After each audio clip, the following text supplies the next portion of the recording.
मित्रांनो, ज्योतिषशास्त्रामध्ये गुरुग्रहाला सुख समृद्धी, भाग्य आणि ज्ञानाचा कारक मानला जातो.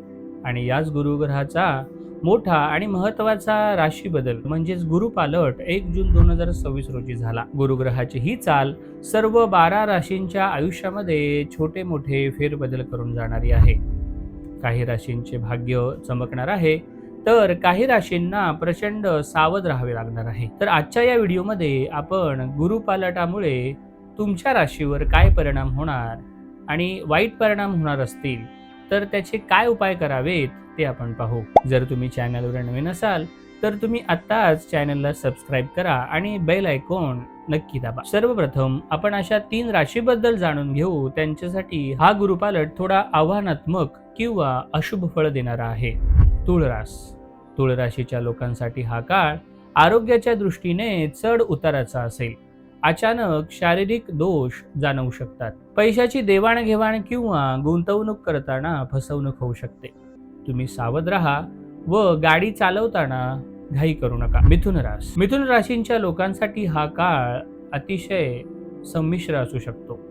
या काळामध्ये तुमच्या खर्चात अचानक मोठी वाढ होऊ शकते, ज्याच्यामुळे तुमचे बजेट कोलमडेल. विनाकारण होणाऱ्या खर्चामुळे तुम्हाला मानसिक ताण येऊ शकतो. आरोग्याकडे अजिबात दुर्लक्ष करू नका.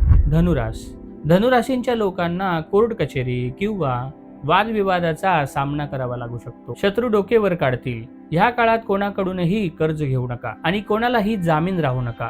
पोटांचे विकार त्रास देऊ शकतात. आता आपण पाहू गुरुपालट ज्या राशींसाठी सुवर्ण काळ व प्रगती घेऊन आला आहे.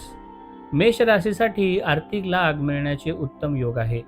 थांबलेली कामे पूर्ण होतील आणि समाजात मान सन्मान वाढेल.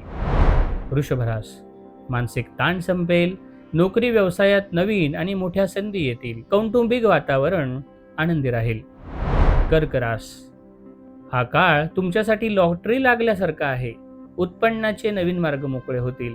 मित्रांचे पूर्ण सहकार्य लाभेल. सिंह नोकरीत पदोन्नती होईल किंवा पगार वाढ होण्याची शक्यता आहे.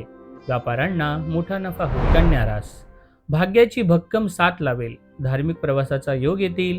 विद्यार्थ्यांना उच्च शिक्षणात यश मिळेल. वृश्चिक वैवाहिक जीवनात मतभेद संपतील. भागीदाराच्या व्यवसायातून मोठा आर्थिक फायदा होईल.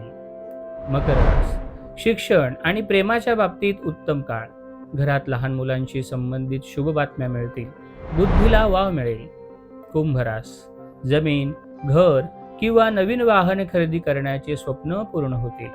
भौतिक सुखात वाढ होईल. मीन तुमचा आत्मविश्वास वाढेल.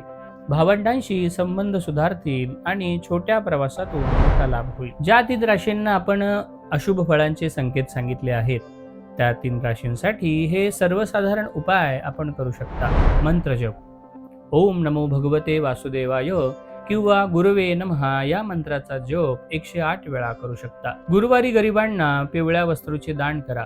गरजू लोकांना केळी, चण्याची डाळ व पिवळे रंगाचे कपडे तुम्ही दान करू शकता.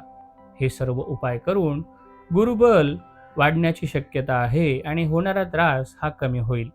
ही सर्व माहिती आपल्याला कशी वाटली आम्हाला नक्की कळवा आणि आपल्या सर्व सिद्धांत या यूट्यूब चॅनलला लाईक, शेअर आणि सबस्क्राईब करा. पुन्हा भेटू अशाच गोष्टींसोबत. तोपर्यंत नमस्कार.